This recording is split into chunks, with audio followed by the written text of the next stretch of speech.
Damson damsels and loganberry lads, pluck a ripened parcel from the tree of life, meticulously muddle a melon.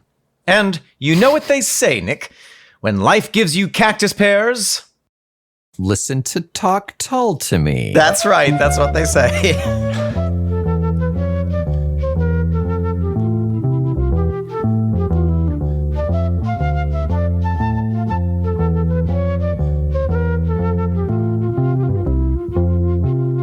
Welcome back to the podcast. I am Omen Thomas Sade.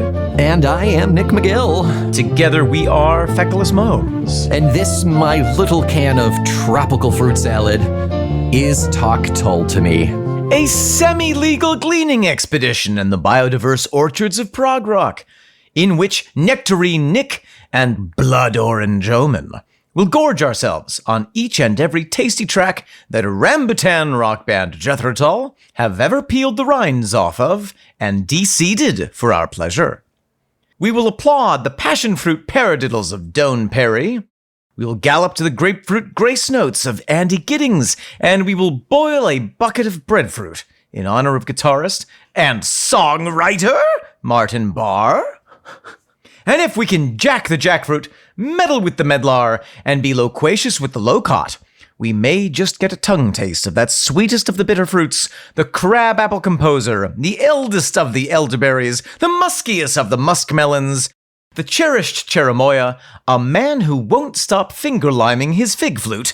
Ian, botanically speaking, a Carolina Reaper is technically a fruit. Anderson. What's their finger lemons made me think of, what is it, the Buddha's hand?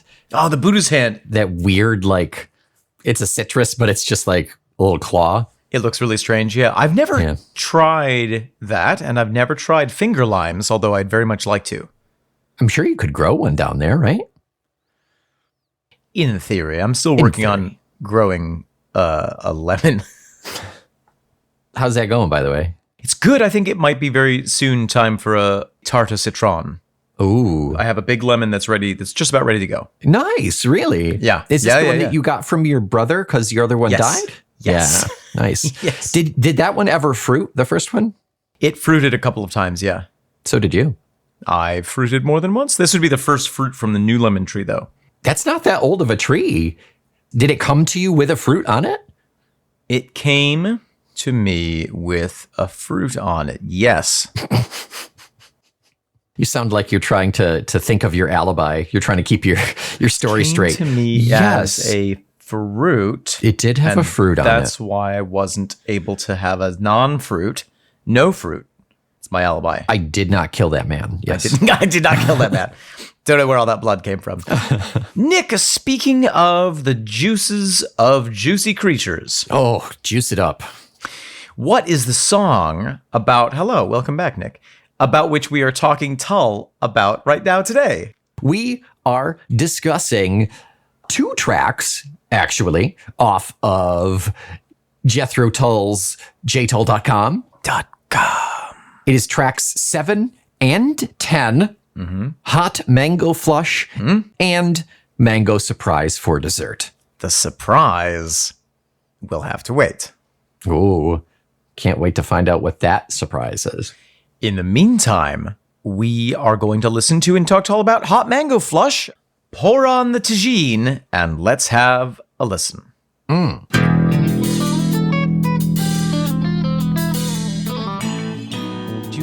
What is tagine? Tagine is mixed chili pepper, like light chili, with dried lime juice powder. I don't think I've ever consumed that. Really? Yeah. You put it on fruits, like tropical fruits, and it's bang, and it's really, really good on mango. That sounds real good, yeah. It's sick. I would like it. Yeah, you would. But I've never had it. You would like it. You would, you sicko. No, I'd love it. It's disgusting.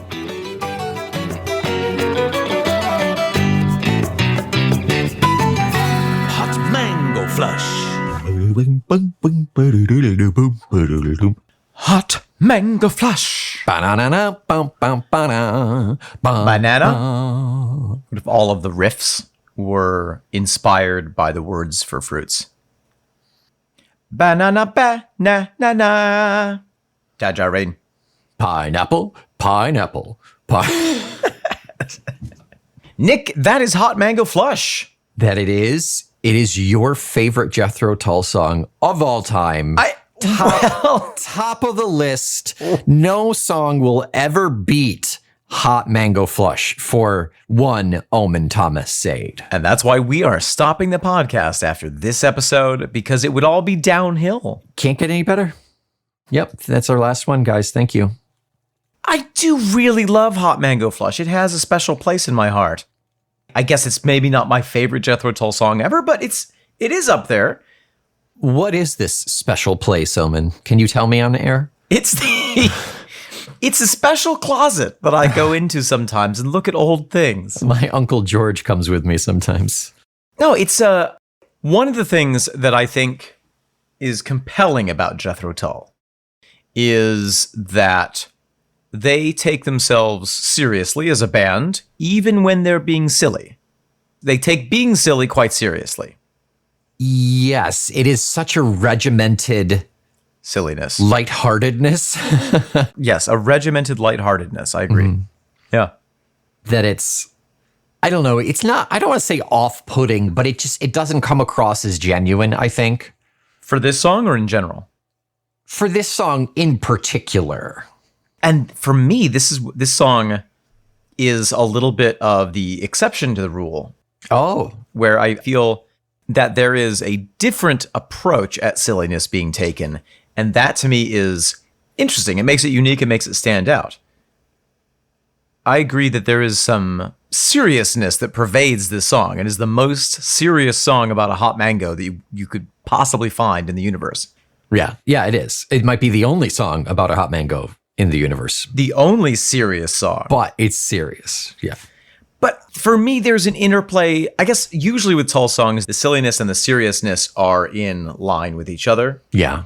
And I feel like they're a little bit at an angle toward each other in this song. And that is fun for me. It's fun to hear something different. Is that because it is a Martin Barre co-credit? I think that is part of it. I think so too. There is a little bit of a Martin flavor coming through this song. Oddly tastes like mango. Oddly, Strange. it tastes like that's from all the running. Yes, that makes sense. Yeah, I mean, we don't know. We can write a thesis on the relationship in the band and can posit when things fell apart and when the relationship was this and that. But at this point, this long in the run, Ian decides to let Martin have a song, and this is what we get. To be honest, it's a bit of a letdown. Oh, is it for you? It is. It is. Yeah. I'm interested to hear you never say that again. Consider it done, my friend. No, who knows, right? We don't know. But the Yeah. facts are this is credited as Hot Mango Flush, music Martin Barre, lyrics Ian Anderson. Yeah. So who knows? Maybe this is a piece that Martin had been working on for decades. Maybe he started writing this in 1970, as soon as he joined the band. Probably not. Musically, yeah. Musically. Yeah. Well, tied into that, let's jump back to the broadsword bonus tracks with Calafel, which was a Martin joint. Yes. Remember?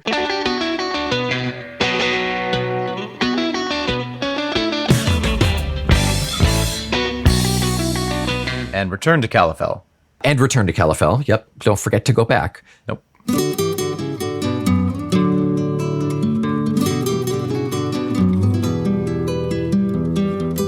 And on the forthcoming album, the Christmas album, the final track, A Winter Snowscape, is a Martin Barre song. Oh, you know what? I had forgotten entirely about that. Yes, it's two guitars on Martin's.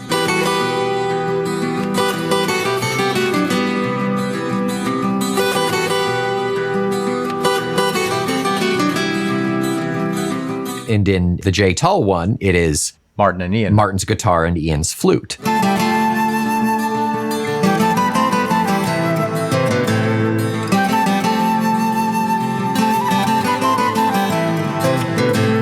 So we've seen a couple instances of this letting someone step out of the shadow just the slightest bit. I think A Winter Snowscape is the most successful version of that. And I wonder, and this is super, super off the top of my head, I have nothing to support this, but I wonder if Ian kind of just phoned it in on the lyrics here. On the lyrics? Yeah. On the writing of the lyrics or the delivery of the lyrics? Yes. No. Oh, yeah, that's Ian calling just now. He says... Oh, shit, he heard. He's been texting nonstop. I'll certainly say that I don't find any of this track lacking in professionality. No. It's not like he came in and drunk and slurred all over the place. And That's my job. that's your job. Don't come for my gig, Ian. I think it's less of a matter of it being phoned in and more a matter of, for the songwriting process of 300 songs. Plus, yeah. Plus, Ian did it one way. And then this song, they tried a different approach. It was a creative experiment. This is the Lyricon Blues. This is the Lyricon Blues, except way more extreme, because Ian still wrote the music for the Lyricon Blues. Yeah. This is an experiment, I would say. And I think that, maybe the tension that we're hearing in it, we're both hearing it in different ways, is the result of that experimental nature of it. I personally quite like the lyrics, and I think the delivery it's maybe not my favorite delivery of any song ever, but I think that it is an attempt at a different sound and a different story, a different storytelling. Even the way that the lyrics are written is coming from a different creative space. I think Ian sat down with Martin and said, I've heard about this new rap music that all the teens are listening to, and I would like to try some, Martin. Do you have a guitar song? You think this is codfish rap? I mean, probably not, but it is certainly the talk singiest of any Tull song ever. I mean, we've heard it in like little snippets here and there leading up, not frequently. This is just a chant of the worst cult in the world. So I'm getting the slight, I'm detecting with my finely tuned sensors that you maybe don't love this song as much as I do. Oh, certainly not as much as you do, yes. And maybe not very much at all. I like mangoes. I love Flushing. I'm a fan of Flushing, and I like to stay warm. I think that we have heard talk singing in various moments, but yeah, never really a full song unless there's something big that we're missing. Yeah, I cannot think of one, and the hare who lost his spectacles does not count. And that wasn't even Ian. Correct. Correctly Correctington. Shall we get into the music? Yeah, what do we hear musically in this, Nick? Well, we hear guitar, both electric and acoustic. In the same way that a lot of the album up to this point, we've been saying at various moments, oh, where's Martin here? Oh, it seems more piano forward than anything else. Martin is very much here. He was building up to this moment, saving his fingies. He was saving all of his little pluckings for this song. That's right. And boy, did he. Did you mention that we have an electric and an acoustic? Yes. Yes. Yeah, I did. It ends up sort of being layers of guitar. Mm-hmm. At one point, I think it's about 1:30, we get the briefest, the shortest of like little acoustic solos with like 2 bars of picking tops. But then it all kind of blends back in.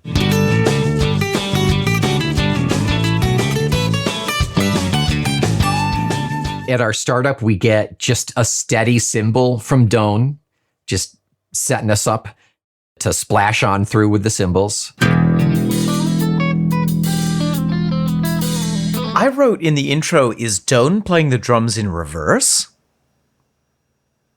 I don't hear the splash building into the hit like you would normally hear if they were to play it, the audio in reverse. I don't mean that they were playing it in reverse. I mean, he's somehow reversed himself on the drum set and is playing it reversely. He's unplaying the drums. He's doing something very interesting rhythmically that just sort of sounds like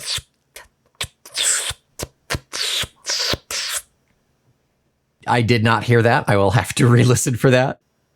Jonathan Noyce is mostly following Martin's lead, Yep. basically supporting. Every now and then he'll crest out of the sand dune like a sandworm. Like a sandworm.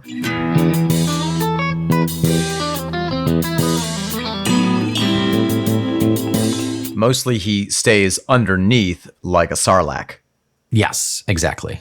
Exactly. and just eats the rests that fall in. Whatever falls in, he'll be happy to eat it. Yeah. Yeah. A 16th note, yum. If it's a bounty hunter or a rancor, he'll take it. Yeah. Yeah. He'll take it and enjoy it. Yeah. Yeah. We don't have any flute until 20 seconds in, and Ian's flute playing is delightful, light, pretty pulled back. He is playing at the service of some of the other sounds that are coming in that are mostly being pushed forward by the guitars, the various guitars. Yeah. Kind of additional flavor, additional, what's it say on nutritional labels? Additional flavors, Additional additives. additional additives. It's Ian. Yeah. Other natural flavors. That's what it is. That's Ian. Other natural flavors include Ian Anderson. Ian Anderson's flute. Yep.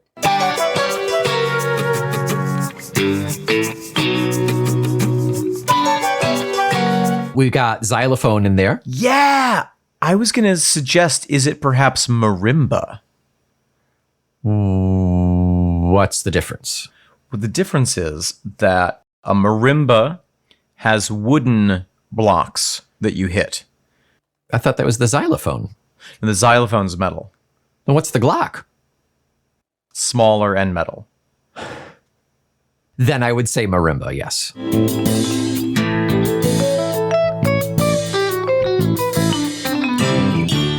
I love the sound that it brings this. It is the perfect use case for a marimba. It's definitely wooden, yeah. Yeah. We want a little bit of the tropics. The marimba gives us just enough without it being too like steel drummy. Yes, without placing us geographically too much, without it being provincial. Yeah. Yeah. It's pan-tropical. Right. Same thing I would say with the hand drum.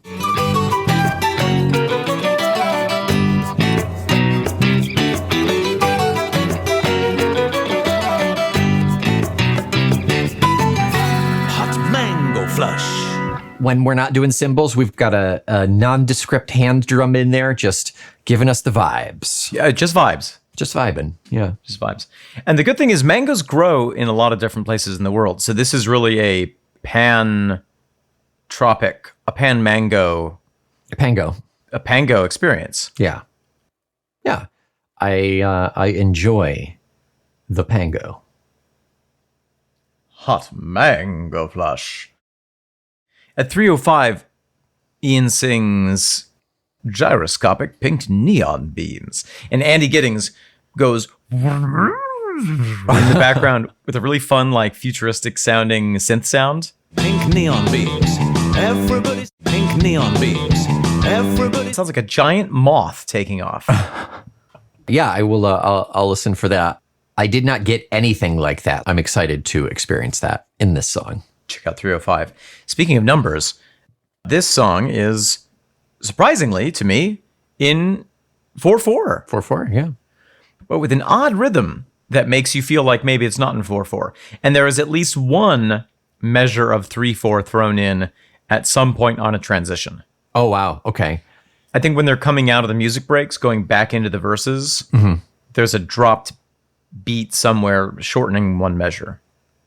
I think maybe the weird feeling of it is probably due to Ian's occasional odd syncopation of the scansion. It definitely is that. Because we get a lot of ba ba ba ba ba ba ba ba ba ba ba, and then he decides to go ba ba ba ba ba ba ba ba. Dum dum dum dum dum dum. Da da da da. Dum 2 3 4 1 2 da da 1 2 da da. There's also a little bit of that, a little bit of the holdover from Roots to Branches, where some of the musical lines don't necessarily start right on the one where you'd expect them. They're delayed or they're jumped in. Yeah. That would make sense here, definitely. Anything else to say musically about this track, Nick, besides the wonderful feeling of carefree, sensual abandon that it gives you? The warmth in my chest is not just agita. I enjoy this song. It's heartburn. It's heartburn. Is that what agita is? Yeah, it is. Indigestion, yeah. You shouldn't be digesting with your heart. Nick McGill. Almond tea shade. Favorite tropical fruits, go. I do like a pineapple, but it does eat your flesh, so I try to eat that in small amounts. Mm-hmm. I do very much like mango. I do like mango. The big red orange ones, not the shitty little like ones that look like a lima bean. I forget what those that specific kind is called. Those are lima beans, Nick. Oh, no wonder they taste terrible. Can I get a pound of those terrible little mangoes? You just have to soak them overnight, and they come back. How do you feel about papaya? I'm okay with papaya. Actually, I'm super fond of lychees, though.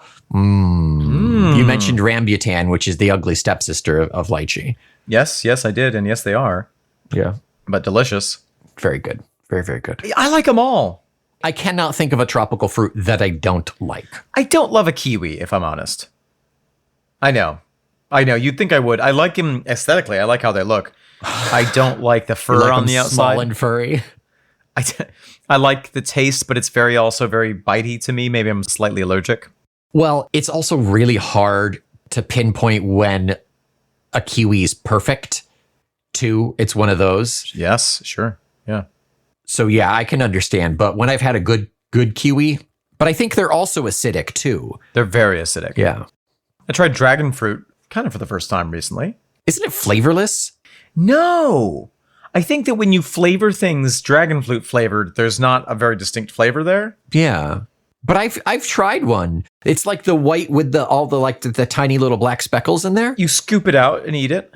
Yeah, I guess the one that I had was utterly flavorless. I would describe it as mild, but I found it very refreshing. Is it floral? Gently floral. Gently floral. Like a melon, similar to a melon. Yeah. Yep. I look forward to my new favorite fruit being pawpaw in about 10 years. I look forward to that as well. When they grow, I just need the patience. It's so hard. Just forget about them. You'll be surprised later. I hope so. I hope they survive the winter. Nick. Oh, Omen. What have we to talk about here in the halfway mark? We've got a fun little discussion that came up in the Discord that everyone should be enjoying, but instead I will have to share it with some of you because this pertains to jtull.com, in particular the name / the URL. Oh. Very interesting conversation. Oh, yes. Fado posted a week ago. Loving the .com episodes. I was just starting work during the .com boom, and this brings me back to urban life in the late 90s. I was reminded about Ian's music legal case against cyber squatters. And Fado shared an article from The Independent written July 31st, the year 2000. Whoa. Yeah.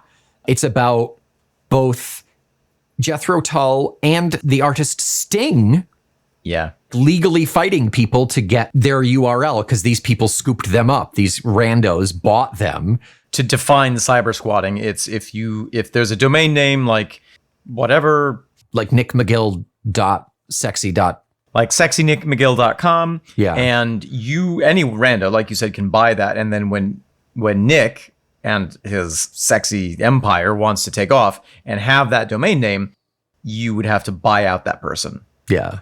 And if I'm already have my empire, the power of my empire behind me, they're going to say, oh, well, you can afford $1 million. Right. To buy that. To buy this website domain that I've never used and have no intention of ever using. That I've been paying $5 a month for. Yeah. Exactly. Yeah. Yeah. So someone had done that for Tull and for Sting.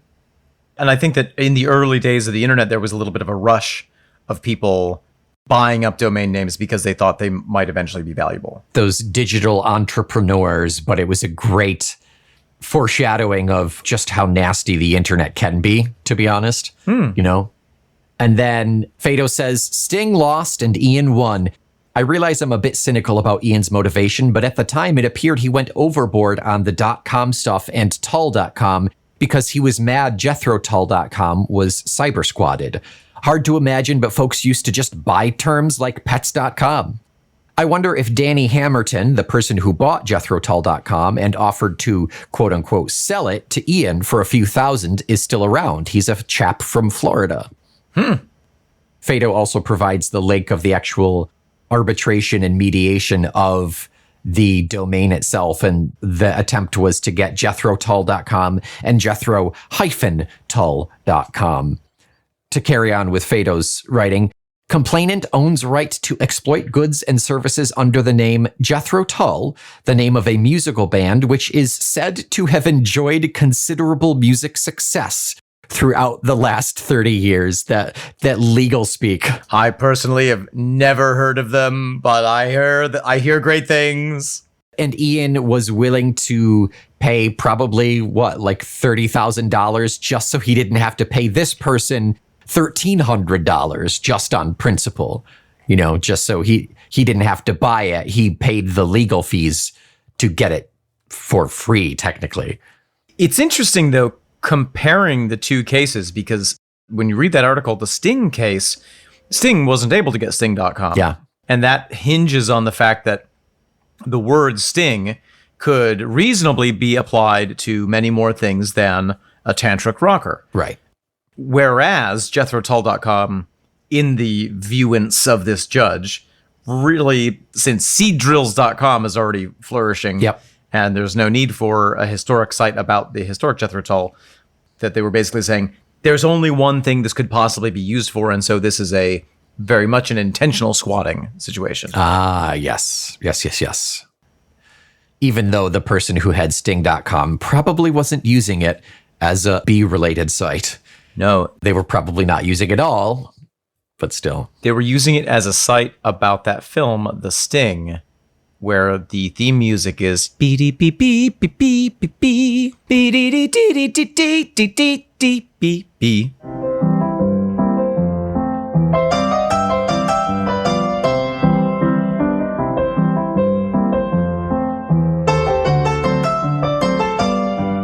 The Entertainer?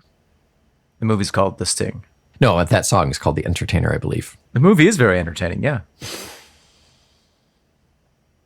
Anything else to say about cyber squatting? Fado closes out with, well, the court case also bars me from my 300 episode podcast plan for Talk Tull to Me about the real Jethro Tull, the inventor of the seed drill. The podcast is a needed deep dive into the 300 most important agricultural tool implementations of the past 300 years, as imagined conversations with the historical Jethro Tull. Everyone involved, which is to say me and tool enthusiast 859, is looking forward to the episodes on the Cotton Gin and the McCormick Reaper. But I have to call it something else. That actually does not sound like the worst podcast out there. If Fado does that, I'd be willing to sign over the rights to the name. Once we finish, yeah. I thought you were going to say, we'll charge him $100,000 an episode to come and talk about the tantric waterer. Oh, sure. Yeah, we could also charge for our presence. Yes. Yeah. Which is how we'll fund our court case against the site. That's right. Yeah. It'll turn around and bite him. Nick McGill. Omen, here we are to talk the best part about Hot Mango Flush. All of it. All of it. Including the lyrics. Especially the lyrics. So, I am curious about what is a hot mango flush. So am I. It could mean so many different things, right? It could be like you're playing cards and you're like, oh, I got a mango flush. Yes. It could mean that you have a terribly upset stomach and you've just done a traveler's evacuation of your behind. And you have to do a hot flush of the toilet. The flush will be hot.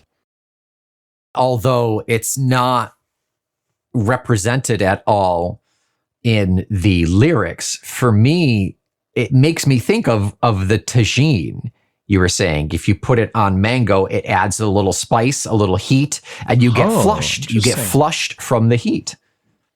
Well, and the scene as described, which we'll dive into here. Nonsensical.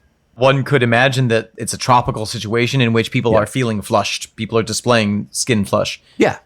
I've always thought of it as, mangoes are rather interesting fruits.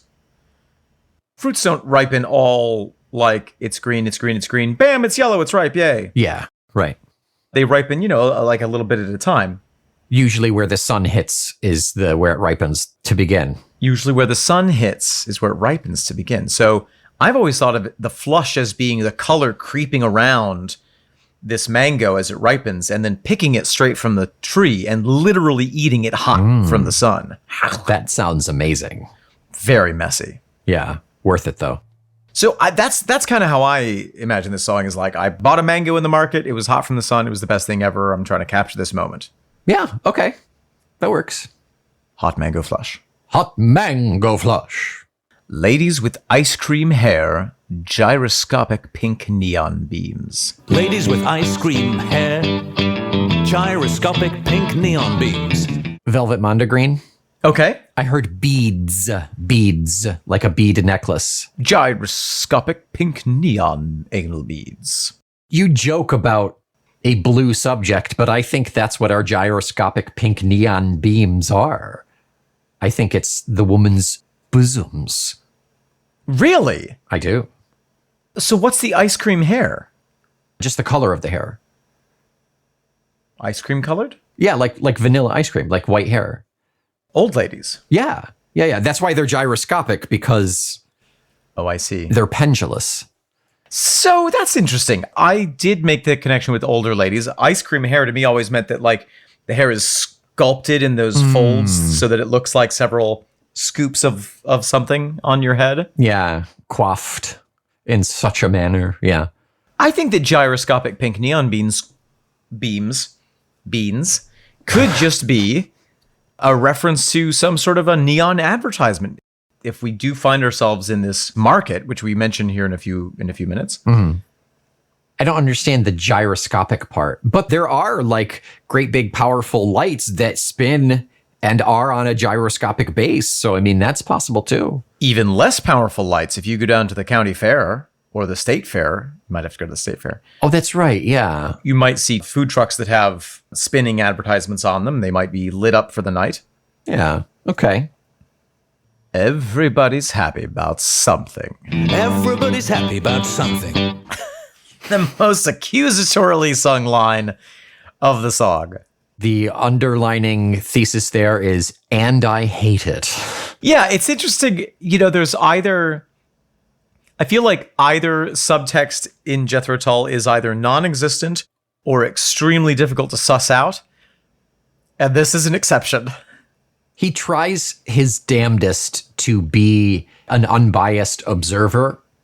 And usually succeeds. But there is something here in these seemingly random vignettes that there's a reason he's telling us this,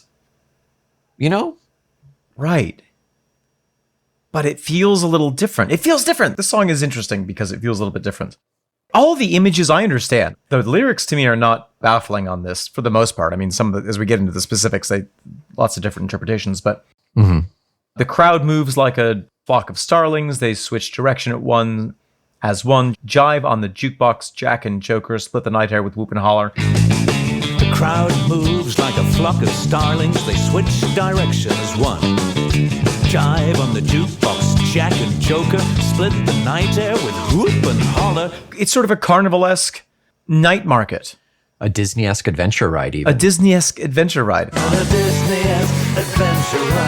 A bit. In a lot of countries, you go to the market and it's chaos. Yeah, right. And it's fun chaos. And I can imagine that for somebody like Ian, if he had encountered that, which I'm sure he has, he might feel a little bit like, ooh, this is a lot of pink neon beams for me. Yeah. But I can appreciate aspects of it. It's like he's trying to observe it from a distance, but he's too much in it, surrounded by it. Oh, yeah, he can't remove himself. Yeah. He'd like to remove himself. He'd like to, but he can't. So he's kind of created this shell around him, this very tight shell where he's just like secretly judging everybody and nobody hears him. He's just secretly eating his mango. Yeah, like a wild man. Maybe he did. Maybe somebody was like, oh, hey, by the way, it's mango season. You have to go down to the market and get a mango. You'll regret it for the rest of your life if you don't. And he went down and he did it, and this is what he saw. And he regretted going down there for the rest of his life. It was memorable for him. Yes, remarkable. The mango was memorable, and the market was memorable, and they happened at the same time. Yes. You can't separate the two. You can take the mango out of the market, but you can't take the market out of the mango. That's what they say. Hot mango flush. Do you know what a flock of starlings moving in one direction, switching, you know, how all of those flocks of birds, do you know what that's called? I do know how that's called. Is that not the coolest thing in the world? The word is murmuration. Momeration. What is it actually? It's murmuration. A murmuration. Yeah.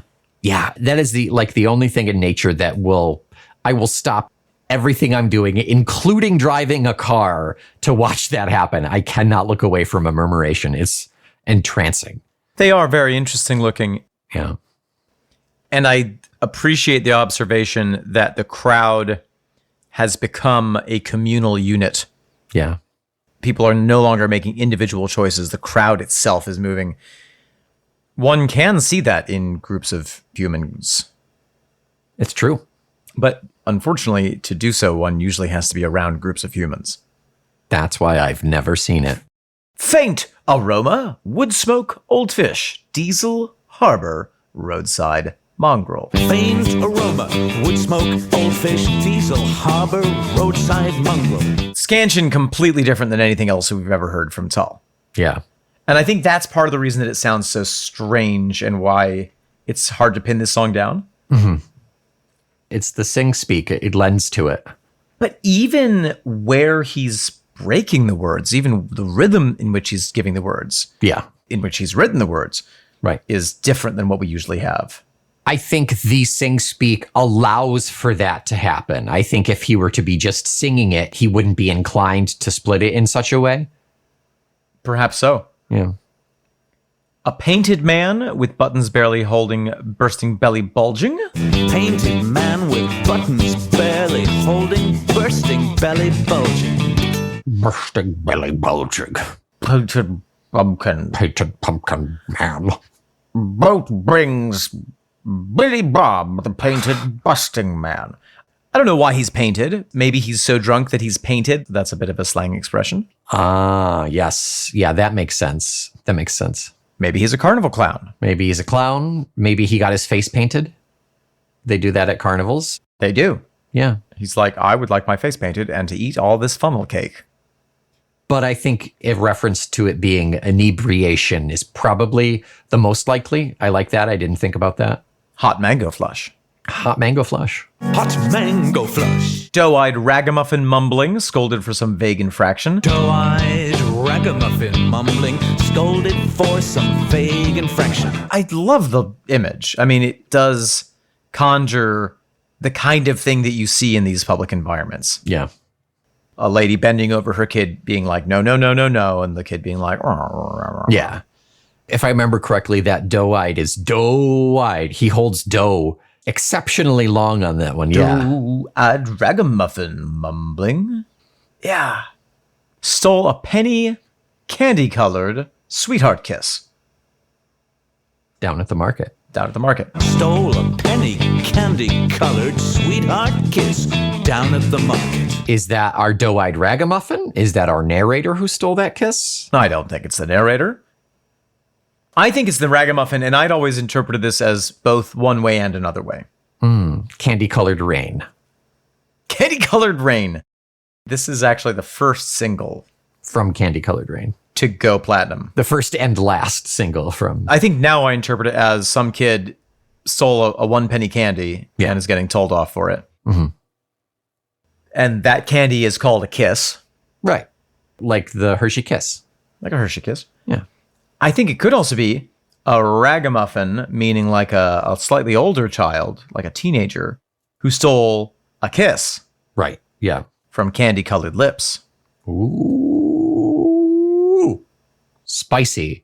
And is being told off for it. Yeah. Down to the market, all the world seems to simmer. Hot mango flush. Down at the market, all the world seems to simmer. Hot mango flush. And that's it for lyrics. The last chunk is just a repetition. I feel like this song is backwards. I really feel it's everything you would expect from the writing process and the construction is reversed. In what way? I feel like often the title and the setup kind of give you most of what you need for the song. Yeah. Yeah. I think so. Hunt by numbers. By numbers. Yeah. I mean, there are obviously exceptions. Right. But yeah, I get it. Man of principle. It's about a man of principle. A small cigar. The first lyrics. The title is usually the subject or the main through line in like the chorus. The central theme. Yeah, exactly. Yeah. And in this, it is the chorus, if you can call it a chorus. But I almost feel like this song could be called The Simmer Market. The market simmers. Yeah. And then you go through all the description of it, and then you get there. But it almost is like, I'm going to say a bunch of stuff that won't make any sense until I say the very last line of new material, which is down at the market, all the world seems to simmer. And then you know your place. Okay. Okay. I get it. I get what you're saying. Does that make sense? Yeah. Usually it's concept and then image to expand, to fractal outwards. And this is like mystery. Here's the one last piece that's going to bring it all together. Yeah. I do like that idea, though. I think that's the part that I like the most about this song, is that swapping of order of operations here. Yeah. I never thought about it from like first view. Like, I don't know what this is about until I hear that it's a market. You know, I forgot that that was literally our last thing. It's also possible, I mean, going back to the songwriting process, it's possible that Ian typically starts with lyrics. I think probably he typically starts with both or either lyrics or a tune. A nugget of either, yeah. He starts with a nugget of something. Yeah. And then says, okay, now the tune is developing. Now I have to develop the lyrics. Well, the lyrics wrote themselves. Now all I have to do is match the tune to the lyrics. Right, right. Great. Or he starts with the lyrics and says, here's the lyrics. This is great. What tune would fit for that? Okay, I can start to figure that out. In this case, presumably, Martin said, Ian, I've got something I want to record and perhaps you could sing on it. And brought him a piece of music. And Ian then had a complete piece of music. I'm sure that it changed, of course. Yeah, yeah. But had to match the lyrics to that. That's a very different process. It sure is, yeah. I wonder what about this sound elicited this feeling, this idea of this story that we've got going here. You know, because presumably that's where he took his inspiration from. Yeah, I think it's the bit that goes ba-da-ba-ba-ba-da, dum dum bum bum bum bum bum bum bum. Yeah, a lot like the marimba and the hand drum that has like just the slightest suggestion of exoticism, nothing like we saw in Roots to Branches, but there's just a little something there in that sound that does feel a little Tropical. tropical, out of place, not what we're accustomed to in jolly old England. Tropique. Tropical. Tropicale. Hot mango flush. Hot mango flush. Hot mango flush. Shall we listen to Mango Surprise right quick? Sure. Hot mango flush. Hot mango flush. Hot mango flush. I'm pretty sure that Ian said that once. Honestly, it might be from the audio from Hot Mango Flush. No. And then just dropped it in. I was re-listening. I think it's the exact same cadence and everything. Interesting. Could be wrong, but it sounds like they're just like, well, we got to fill this out. Ian doesn't want anything else to do with it. We've got audio of him saying Hot Mango Flush. Let's spam it. I think that would track if Ian was not the producer of all the albums. Okay, that's valid. But maybe, who knows? I mean, maybe it's Ianatron. They sampled a good take and redid it. That's possible. Yeah. You know what we do not hear any of in this track? Guitar. Zero. Yeah. Not a single guitar. Yeah, it's just that kind of like weird, exotic. We get flute, we get drums, particularly the hand drums. We get a dog barking at one point. Flush. We get trumpet, which is probably a synth on trumpet. But right at 27, we get that trumpet blast, which is super fun. What a weird song. And why the hell is it in here? We also get quite a lot of marimba again. Oh, yes. Yeah. Mango Flush. I think there's triangle in there too, actually. I think there might be triangle in there. Could be, yeah. Some percussions. Mango Flush. The marimba, according to its oral history, dates back to early times in Africa. Yeah. Possibly West Africa. But it made its way, along with so many musical traditions, to the Caribbean and South America because of the slave trade. We were spreading culture, really, so you should thank us. But the marimba did end up being an important part of Caribbean music, South American music, and has then dispersed even further from there. All the way to the iPhone ringtone. That's right, all the way there.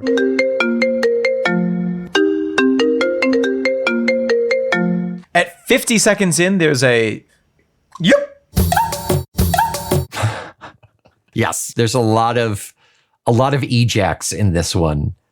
I feel like if Hot Mango Flush was this weird night trip to the spicy market that was so disorienting and memorable, I feel like Mango Surprise is, surprise, in order to get to the train to get out of here, we got to go back through the market. This song, which is pretty much exactly half as long as the first one, as Hot Mango Flush, this is that cacophony of that environment that our narrator is experiencing. Yes, absolutely. The calls, the exoticism, the random dog, some dude yelling, somebody playing a trumpet. Yeah. It's all the 1990s somewhere in the world equivalent of that scene in Lerner and Lowe's Oliver, where there's a whole bunch of people being like, "Who will buy my beautiful roses?" Yeah.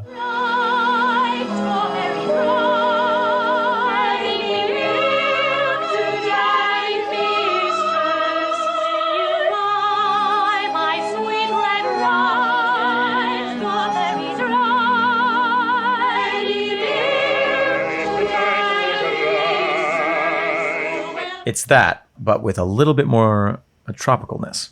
Instead of roses, it's mangoes. Mangoes. Who will buy my beautiful mangoes? Actually works perfectly. That's great. It scans. Let's work it in. Yep.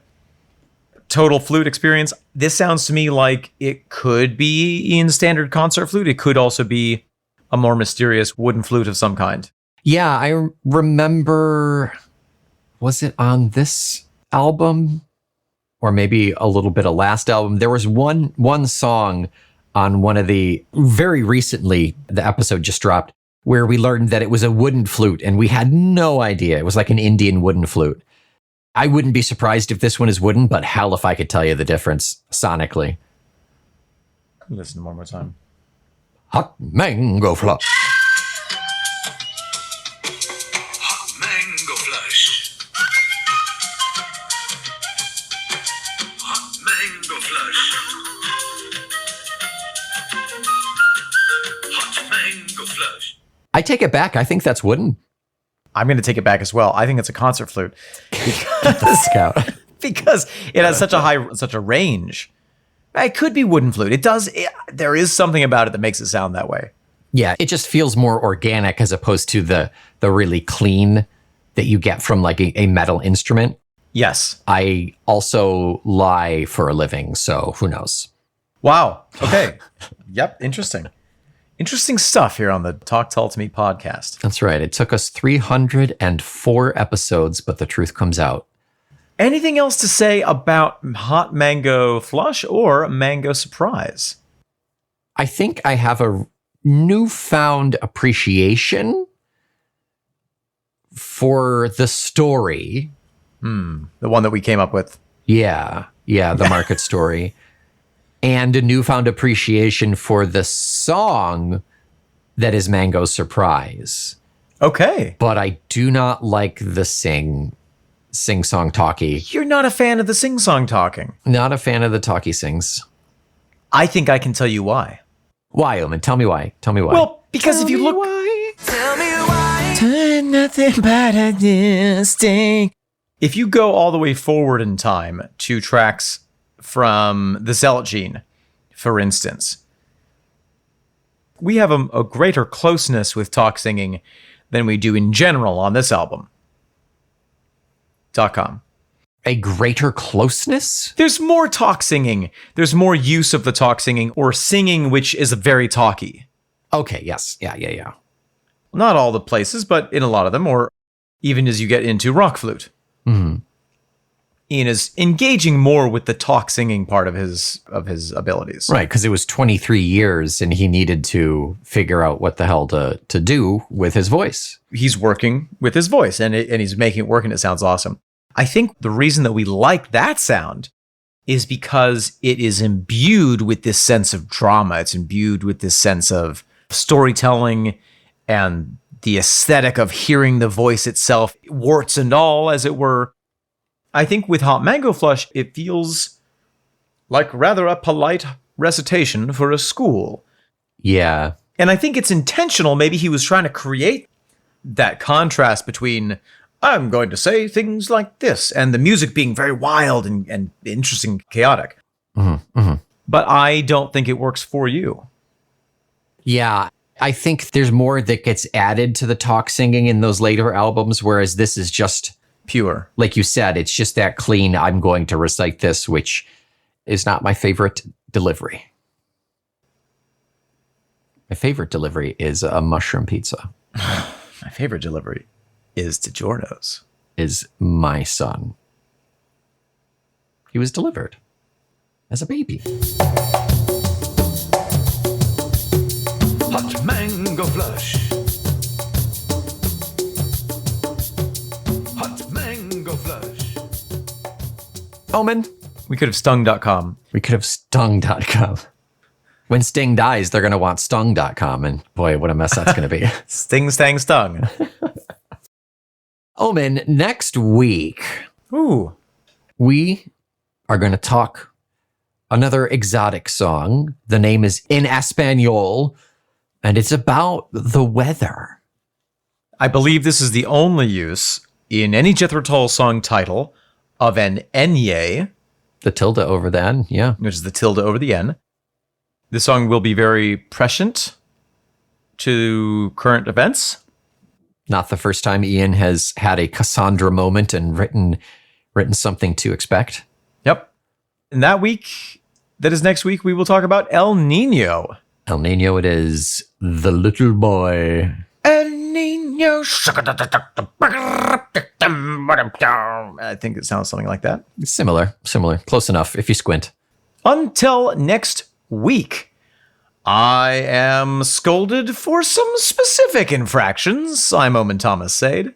I am a doe-eyed ragamuffin mumbling. I am Nick McGill. Our buttons are barely holding our bursting bellies bulging. We are the Feckless Momes. And this is the crowd that moves like a flock of starlings. This is Talk Tull to Me. Hot Mango Flush.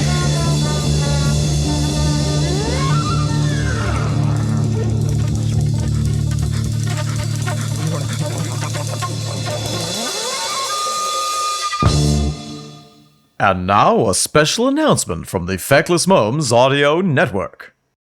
Next time on Talk Tull to Me. Ah, Ulrich, my esteemed friend. Have you observed the progress in agricultural implements since my creation of the seed drill? Indeed, Jethro. Your invention revolutionized sowing, but the advancements that followed are astounding. Eli Whitney's cotton gin, for instance, tremendously increased cotton production by efficiently separating seeds from the fiber. It's a marvel in itself. Absolutely. The cotton gin is a testament to human ingenuity, as is regular gin.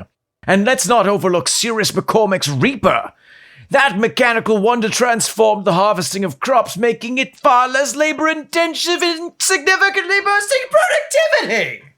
The Reaper truly is magnificent. Magnificent. It's fascinating how these inventions, built upon your pioneering work, have reshaped agriculture. Yes. But Jethro, have you ever pondered the simple marvel of a tomato? Hey? Each one carries the seeds for generations to come, and a potential infinity tomato, forever contributing to culinary delights like pasta sauce. A tomato as a symbol of eternity? How profound! Its seeds, an unbroken chain of nourishment and growth, perpetuate life and sustenance. It's nature's way of ensuring continuity. Such is the beauty of agriculture. Each innovation, each tiny seed leads to a bountiful future. We stand on the shoulders of giants, my friend, marveling at the ever unfolding... Oh, don't fall, it's a long way down. Marveling at the ever unfolding tapestry of progress and the wondrous cycles of nature. These giants should have safety rails. Indeed, Ulrich. We paved the way for new innovations, yet the essence of life remains in these small, perpetual miracles, like the simple, humble seed. It's quite poetic how these agricultural strides have evolved, blending mechanical brilliance with the timeless cycle of nature. Quite inspiring. And that's why Talk Tull to Me is a proud member of the Feckless Momes Audio Network.